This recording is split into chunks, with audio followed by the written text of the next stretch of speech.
in this lecture, we will discuss about the piles and hemorrhoids, modern portion as well as Ayurveda portion. Piles पढ़ने से पहले हमें 4 terminology के बारे में जानना बहुत ज़रूरी होता है. सबसे पहले होती है फिशर, उसके बाद आता है फिस्टुला, उसके बाद आता है साइनस, देन आता है पाइल्स. सबसे पहले अपन जानते हैं फिशर के बारे में. फिशर क्या होता है? एक अल्सरेशन कंडीशन होती है या एक अल्सर होना या कट लगना. कहाँ पर? एनल कैनाल में, उसको बोलते हैं फिशर. अब फिस्टुला क्या होता है? एक ट्यूब लाइक स्ट्रक्चर होता है जिसकी 2 ओपनिंग होती है. एक तो अंदर एनल कैनाल से होती है और एक बाहर एक्सटर्नल ओपनिंग होती है. एक होता है साइनस जो एक ब्लाइंड ट्रैक्ट होता है जिसकी सिंगल ओपनिंग होती है. फिर होता है पाइल्स जिसके बारे में हम आज डिस्कस करेंगे. आज का हमारा लेक्चर शुरू होता है पाइल्स से. पाइल्स को हम हेमरॉइड्स भी बोलते हैं. हीम का मतलब होता है ब्लड एंड रोज का मतलब होता है flowing. Haemorrhoids are a dilated torsion in a varicose vein which are related to the anus. In previous lecture हमने पढ़ा है पोर्टल वेन के बारे में जिसके फीचर्स में हमने पाइल्स को पढ़ा था. अब पोर्टल वेन में प्रेशर जनरेट हो रहा है. बैक फ्लो की वजह से जितने भी हेमरॉइडल वेन्स होती है उसमें प्रेशर बढ़ेगा जिसके कारण क्या होगा? हेमरॉइड्स होने के चांसेस होते हैं. अब हेमरॉइड्स एक्चुअली होता क्या है? तो सबसे पहले हम देखते हैं, ये हमारी होती है एनल कैनाल.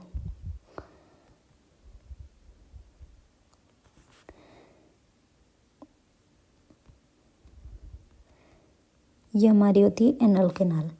अब ये होती है एक्सटर्नल और ये होता है इंटरनल पाइल्स. हम 2 टाइप से पाइल्स के बारे में पढ़ेंगे. सबसे पहला होता है इंटरनल पाइल्स और एक्सटर्नल पाइल्स. पाइल्स क्या होता है? एक मास लाइक प्रोजेक्शन होता है जो बाहर की साइड होता है उसे एक्सटर्नल बोलते हैं. जो अंदर की साइड होता है एनल कैनाल में उसको बोलते हैं इंटरनल पाइल्स. अब इसके एज के बारे में बोलते हैं तो 45 से 65 ईयर के एज में ये जनरली होता है और जेंडर में इक्वली डिस्ट्रीब्यूटेड होता है, मेल में और फीमेल में दोनों में. अब पाइल्स होता क्यों है, उसकी क्या इटियोलॉजी होती है वो हम जानते हैं. अब it may be a hereditary factor, father to son, grandfather to grandson, ये होने के चांसेस होते हैं. उसे बोलते हैं हमें फैमिली हिस्ट्री. अब क्रोनिक कॉन्स्टिपेशन की कंडीशन होती है, जो लंबे टाइम से कॉन्स्टिपेशन की कंडीशन होती है उसमें पाइल्स होने के चांसेस बहुत ज़्यादा होते हैं. जो लो फाइबर डाइट लेते, क्योंकि फाइबर इट में भी help to reduce the constipation. अगर किसी की डाइट में फाइबर है ही नहीं तो उससे कॉन्स्टिपेशन होने के चांसेस होते हैं जिसके कारण क्या होता है? पाइल्स होता है. अब सेडेंटरी लाइफस्टाइल की बात करते हैं जिसमें जो लंबे टाइम तक सिटिंग पोजीशन में रहते हैं, बहुत लंबे टाइम तक एक ही पोजीशन में रहते हैं उससे सेडेंटरी लाइफस्टाइल बोलते हैं. अवर परगेशन या डायरिया की कंडीशन होती है उसमें भी पाइल्स होने के चांसेस होते हैं. कोई हेवी वर्क कर रहा है, कोई हेवी लिफ्टिंग करता है कोई लंबे टाइम से, उससे पाइल्स होने के चांसेस बहुत ज़्यादा होते हैं क्योंकि इंट्रापेल्विक प्रेशर बहुत ज़्यादा बढ़ता है. अब इरिटेबल बोवेल सिंड्रोम है, क्रोन्स डिसीज है, अल्सरेटिव कोलाइटिस है, उसमें भी पाइल्स होने के चांसेस होते हैं. अब पोर्टल वेन तो अपन ने पढ़ाई है जिसमें पाइल्स होता ही है. अब क्लासिफिकेशन के पाइल्स करते हैं तो पाइल्स में 2 टाइप्स अपन ने पढ़ते हैं. सबसे पहले होता है इंटरनल पाइल्स और एक्सटर्नल पाइल्स. अब इंटरनल पाइल्स होता है ये हमारी एनल कैनाल. अब अगर पाइल्स इनसाइड में है, हमें बाहर से पाइल मास नहीं दिख रहा है तो उसको बोलेंगे इंटरनल पाइल्स. और अगर पाइल मास हमें एक्सटर्नली विजिबल हो रहा है तो उसको बोलेंगे एक्सटर्नल पाइल. और it may be a mixed type also, internal भी हो सकता है एक्सटर्नल भी हो सकता है.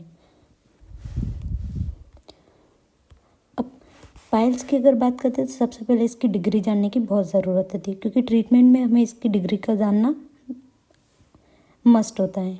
सबसे पहले बात करते हैं फर्स्ट डिग्री की. अगर एनल कैनाल में ब्लीडिंग हो रही है और एक्सटर्नली कोई पाइल मास नहीं दिख रहा है तो उसे बोलेंगे अपन फर्स्ट डिग्री. अब सेकंड डिग्री क्या होती है? अगर ब्लीडिंग भी हो रही है और कोई पाइल मास बाहर दिख रहा है ड्यूरिंग डेफिकेशन और वो अपने आप से ही अंदर जा रहा है तो उसको बोलेंगे अपन सेकेंड डिग्री। अब थर्ड डिग्री में क्या होता है, ब्लीडिंग तो हो रही है, पाइल मास भी बाहर आ रहा है, लेकिन हमें उसे मैन्युअली अंदर करना पड़ रहा है, उसे बोलेंगे थर्ड डिग्री। अब फोर्थ डिग्री में क्या होता है कि प्रोलेप्स बाहर हो रहा है, पाइल मास बाहर आ रहा है, लेकिन वो मैन्युअली भी अंदर नहीं जा रहा है, उसे बोलेंगे फोर्थ डिग्री। अब पाइल मास की इडियोलॉजी तो पढ़ ली अपन ने। अब आगे अपन उसके क्लिनिकल फीचर्स के बारे में देखते हैं कि पाइल मास पता कैसे चलेगा कि उससे पाइल्स हुआ है। अब सबसे पहले तो एनल कैनाल में ड्रॉप बाय ड्रॉप ब्लीडिंग होना चालू होगी, कुछ पाइल मास बाहर प्रोलेप्स होगा, कुछ एक्सटर्नल मास हमें दिखेगा एनल कैनाल से, तो हम देख सकते हैं कि उसे पाइल्स हो रहा है। पेन होना, पेन बहुत ज़्यादा नहीं होता है कंपैरेटिवली, बट पेन होता है। कुछ म्यूकस डिस्चार्ज होता है, उसकी सीबीसी रिपोर्ट या कुछ एचबी लेवल कराएंगे तो उसमें एनीमिया की कंडीशन मिलेगी, क्योंकि ब्लीडिंग हो रही है इसलिए एनीमिया हो सकता है। तो हम यहाँ देख सकते हैं कि एनल कैनाल है, ये एनल कैनाल की ओपनिंग है जिसमें से अपन ये पाइल मास को देख सकते हैं। ये एनल कैनाल है, इसे एक्सटर्नली हमें ये पाइल मास हमें दिख रहा है। अब डायग्नोसिस की कंडीशन आती है तो सबसे पहले तो हमें उसे देखकर पहचानना होगा कि वो पाइल्स है या कुछ और कंडीशन है। तो सबसे पहले हमें इंस्पेक्शन करना होगा। अब सेकंड हमें उसे पाल्पेट करके देखना होगा, पर रेक्टल एग्जामिनेशन करना होगा, उससे हमें पता चलेगा कि वो पाइल्स है या कोई और कंडीशन होगी। प्रोक्टोस्कोप के थ्रू भी हमें, अगर बाहर का पाइल मास है तो वो हमें एक्सटर्नली विजिबल हो जाएगा, लेकिन इंटरनल कोई पाइल मास है तो हमें उसे प्रोक्टोस्कोप के थ्रू देखना होगा। सिग्मोइडोस्कोप भी यूज़ करते हैं क्योंकि इंटरनली अगर कुछ और ब्लीडिंग या कुछ और कॉज के कारण भी अगर ब्लीडिंग हो रही है तो हमें वो सिग्मोइडोस्कोप के थ्रू पता चलेगा। अब पाइल्स हो तो गया है, उसके प्रिवेंटिंग मेजर्स देखेंगे, कुछ सर्जिकल ट्रीटमेंट्स देखेंगे और कुछ ट्रीटमेंट, नॉर्मल ट्रीटमेंट जो यूज़ होता है। सबसे पहले तो हम प्रिवेंटिंग मेजर देखेंगे कि अगर किसी को पाइल्स हो गया है तो उसे क्या प्रिवेंशन लेने चाहिए जिससे कि उसकी फर्दर चांसेस होने के नहीं हों, क्योंकि पाइल्स तो रिकरेंट होता है इसलिए उसे फर्दर होने के चांसेस नहीं हो, इसलिए हमें ये प्रिवेंटिंग मेजर लेने होंगे। सबसे पहले तो हमें कॉन्स्टिपेशन को अवॉइड करना होगा, क्योंकि constipation is a main cause हो रहा था, इसलिए उसे कॉन्स्टिपेशन को अवॉइड करना होगा। वो कैसे होगा, उसकी जो डाइट होती है उसमें हाई फाइबर देना होगा, उससे में जो ग्लास वाटर कंटेन होता है उसको बढ़ाना होगा, रेगुलर एक्सरसाइज करवानी होगी, उसका वेट को लॉस करवाना होगा, जितने भी उसकी सेडेंटरी लाइफस्टाइल होती है उसको चेंज करवाना होगा, और लोकल हाइजीन को भी मेंटेन करना होगा, क्योंकि बैक्टीरिया या कुछ बैक्टीरिया कोई माइक्रो ऑर्गेनिज्म होने के चांसेस कम होते हैं। अब ट्रीटमेंट की बात करते हैं तो एंटी इन्फ्लामेटरी ड्रग्स दे सकते हैं, हॉट से बात देंगे जिससे पेन को रिड्यूस करेंगे अपन, जिसमें क्या होता है एक टब लेंगे उसमें ल्यूकवार्म वाटर लेंगे और पेशेंट को बिठा देंगे जिससे उससे पेन कम होगा। अब लेक्सेटिव्स का यूज़ करेंगे क्योंकि क्या होता है कॉन्स्टिपेशन की कंडीशन होती है, इसलिए लेक्सेटिव्स का यूज़ करेंगे जिससे उसका कॉन्स्टिपेशन को क्योर किया जा सके। अब सर्जिकल ट्रीटमेंट भी होता है क्योंकि पाइल्स रिकरेंट हो सकता है, इसलिए हमें उससे सर्जरी से ही परमानेंटली ठीक करना होगा। इसके लिए सबसे पहले सर्जरी होती है क्रायो सर्जरी। क्रायो का मतलब क्या होता है, फ्रीजिंग करना। इसका प्रिंसिपल किस पर बेस्ड होता है, सबसे पहले वो क्या करते हैं पाइल मास को फ्रीज करते हैं जिससे लिक्विड नाइट्रोजन की लेते हैं और नाइट्रस ऑक्साइड से सबसे पहले उसे फ्रीज करते हैं और उसे इतना फ्रीज करते हैं ताकि वो डिस्ट्रक्ट होकर खुद ही गिर जाए पाइल मास, तो वो होती है क्रायो सर्जरी। लेकिन ये इतनी बेस्ट नहीं है क्योंकि रिकरेंट होने के चांसेस होते हैं, इसलिए आज की तारीख में हेमरोइडेक्टोमी इज़ अ बेस्ट मेथड, क्योंकि इसके रिकरेंट होने के चांसेस बहुत कम होते हैं। इसलिए जितने भी पाइल्स के पेशेंट होते हैं उसमें हेमरोइडेक्टोमी कराना मस्ट होता है। इसमें 2 टाइप से करा सकते हैं, ओपन हेमरोइडेक्टोमी करा सकते हैं या क्लोज्ड हेमरोइडेक्टोमी करा सकते हैं। अब ये तो हो गया Ayurveda portion, sorry modern portion. ये सर्जरी की बात कर रही थी मैं, जो क्रायो सर्जरी हम करते हैं उसका ये टूल होता है। अब हमने मॉडर्न पोर्शन की तो बात कर ली, अब हम बात करेंगे आयुर्वेद पोर्शन की। आयुर्वेद पोर्शन में जो हिमरॉइड्स होता है या पाइल्स होता है उसको अर्श कह के बोलते हैं।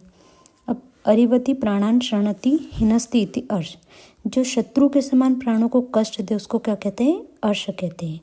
अब मॉडर्न में तो हमने इसकी इटियोलॉजी पढ़ी है, क्या क्या कॉजेस होते हैं वो पढ़े हैं। यहाँ पर हम निदान पढ़ेंगे। विरुद्धाहार करने से, अध्यशन करने से, उत्कुटा आसन करने से, मतलब उकड़ा बैठने से, या स्क्वैटिंग पोजीशन में अगर कुछ लंबे टाइम तक बैठ रहा है तो उससे भी पाइल्स होने के चांसेस होते हैं। अधारणीय वेगों को धारण करने से, अधारणीय वेग कौन से होंगे? अपान वायु है, मूत्र है, पुरुष है, इनका धारण करने से भी पाइल्स होने की कंडीशन होती है।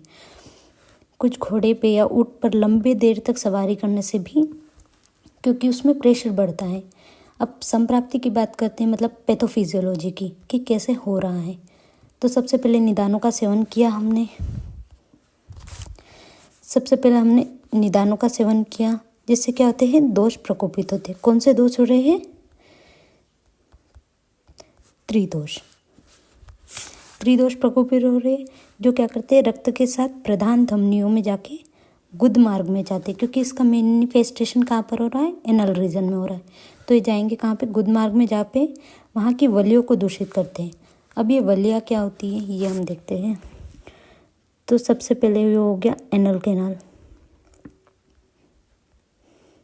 यहाँ पर 3 वलियाँ होती है। सबसे पहले ये एक फर्स्ट वली, ये होती है सेकेंड वली, और ये होती है थर्ड वली। पहली वली को क्या बोलते हैं? जो अंतर वली होती है, सबसे इंटरनल होती है, उसको बोलते हैं प्रवाहनी। सेकेंड होती है, उसको बोलते हैं विसर्जनी। और जो बाहर के साइड एक्सटर्नल होते हैं उसको बोलते हैं सवर्णी। तो ये 3 वलियों को दूषित करके क्या करता है? अर्श उत्पन्न होता है। अब इसमें दोषों की बात करते हैं तो त्रिदोष प्रकोपित होते हैं, वात, पित्त और कफ। दूष्य मतलब किसको दूषित कर रहे हैं? जो त्वचा है, मांस और मेद को दूषित करते हैं। इसका अधिष्ठान कौन सा होता है? गुद प्रदेश, मतलब एनल रीजन। स्रोतों दृष्टि उसकी विमार्ग गमन होती है। अब पूर्व रूप, मतलब अर्श उत्पन्न होने से पहले क्या क्या पूर्व रूप दिखते हैं? मतलब भोजन की अनिच्छा, लॉस ऑफ एपेटाइट हो रहा है उसको, अम्ल उद्गार होना, परिदाह होती है, प्यास अधिक लगती है, उससे पांडु होता है, मतलब एनीमिया की कंडीशन होती है, आटोप होता है, आंत्र में आकुंचन और आँखों में सूजन होती है।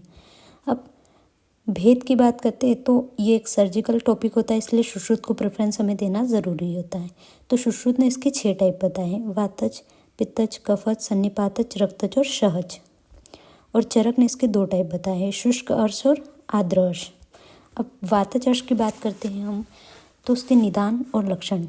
सबसे पहले अगर कटु तिक्त कषाय रस का सेवन करेंगे, रुक्ष अन्न का सेवन करेंगे, शीतल अन्न का सेवन करेंगे, या लघु भोजन करेंगे या उपवास करेंगे, उसके कारण क्या होगा? वातज अर्श की उत्पत्ति होती है। जिसमें जो लक्षण होते हैं, जो अर्श उत्पन्न होता है वो शुष्क होता है, अरुण वर्ग का, और कौन सा आता है? कदम पुष्प के समान होता है और सुई के समान चुभने वाला होता है। कदम पुष्प इसका डिफ्रेंशिएटिंग लक्षण होता है। अब बात करते हैं अपन पित्तज अर्श की, जिसमें कटु, उष्ण, लवण आदि का सेवन करने से, क्षार का अतियोग करने से या आतप का सेवन करने से क्या होता है? पित्तज अर्श की उत्पत्ति होती है। और इसके लक्षण कौन से होते हैं? जो अर्श उत्पन्न होता है वो कौन सा आता है? नीले और पीले रंग का होता है और यकृत के समान होता है वो, और जलोका के मुख्य सदृश होता है। अब बात करते हैं कफज अर्श की, जिसके निदान कौन से होते हैं? मधुर, स्निग्ध आहार विहार का सेवन करने से, दीवा स्वप्न करने से भी कफ का प्रकोप होता है। और जो अर्श उत्पन्न होता है वो कफज अर्श होता है, जिसके लक्षण क्या होते हैं? वृत्ताकार होता है, मतलब जो अर्श उत्पन्न होता है वो सर्कुलर होता है, पांडु वर्ण का होता है। और जो अर्श उत्पन्न होता है वो स्थूल और स्निग्ध होता है, मतलब बड़ा होता है, और जो स्लीपरी होता है वो द्राक्षा के स्वरूप होता है। अब बात करते हैं अपन रक्तज अर्श की। जो पित्तज अर्श के जितने भी निदान थे वो सब रक्तज अर्श में आएंगे। और रक्तज अर्श का लक्षण क्या होता है? जो गुंजा का फल होता है उसके सदृश होते हैं, मतलब लाल कलर के होते हैं। जो वट होता है उसके समान होते हैं और पित्त वर्ण के सकते हैं। अब सन्निपात जो होता है जो सर्वदोषों से युक्त होता है। अब होता है सहजर्ष की बात करते हैं। इसका निदान क्या होता है? सहजर्ष होता है वो बाय बर्थ होता है, जिसका निदान क्या होता है? माता का जो दुष्ट शोणित होता है और पिता का जो दुष्ट वीर्य होता है, उसके कारण कौन सा अर्श होता है? सहजर्ष होता है। और मेनली ये कहाँ पर होता है? मेनली ये अंतर्मुख होने वाला, मतलब इंटरनल होता है, इंटरनल पाइल्स होता है और ये बहुत नॉट इजी टू ट्रीट होता है। अब साध्यता की बात करते हैं तो जो अर्श अपन ने बाह्य वलि में और मध्यम वलि मतलब विसर्जनी और संवर्णी में देखा था, मतलब एक्सटर्नल जो पाइल्स होता है वो साध्य होता है, और जो इंटरनल पाइल्स होता है जो प्रवाहनी में अंतर्वलियों में हमने देखा था वो प्रत्याख्य होता है, मतलब नॉट इजी टू ट्रीट होता है। अब जो अर्श होता है वो औषध साध्य भी होता है, सार साध्य भी होता है, अग्नि भी और शस्त्र साध्य भी होता है। अब जो अर्श नया होता है, अल्प होता है और अल्प लक्षणों वाला और अल्प उपद्रव वाला होता है, तो वो कौन सा अर्श होता है? औषध साध्य होता है। अब क्षार से ट्रीट होने वाला कौन सा अर्श होता है? जो मृदु हो, प्रसरत हो और मतलब बहुत गहराई में होता है, बहुत डीपली सीटेड होता है, उसको क्षार साध्य होता है। अब अग्नि साध्य कौन सा होता है? जो कर्कश, स्थिर और पृथु होता है। और शस्त्र साध्य जो पतले मूल वाला होता है, मतलब पतली मूल उसकी ऐसी होती है, ये उसका बेस हो गया, पतली मूल वाला ऐसा होता है। और शस्त्र से क्या करते हैं? हम इजीली उसे कट कर सकते हैं, इसलिए ये शस्त्र साध्य होता है। अब कुछ योगों की बात करते हैं, जैसे रस में अर्श कुठार रस हो गया, वटियों में अर्शग्न वटी हो गई, लौद्र चूर्ण ले लिया, आसव अरिष्ट में अभ्यारिष्ट हो गया, या तक्र अरिष्ट की बात कर ली।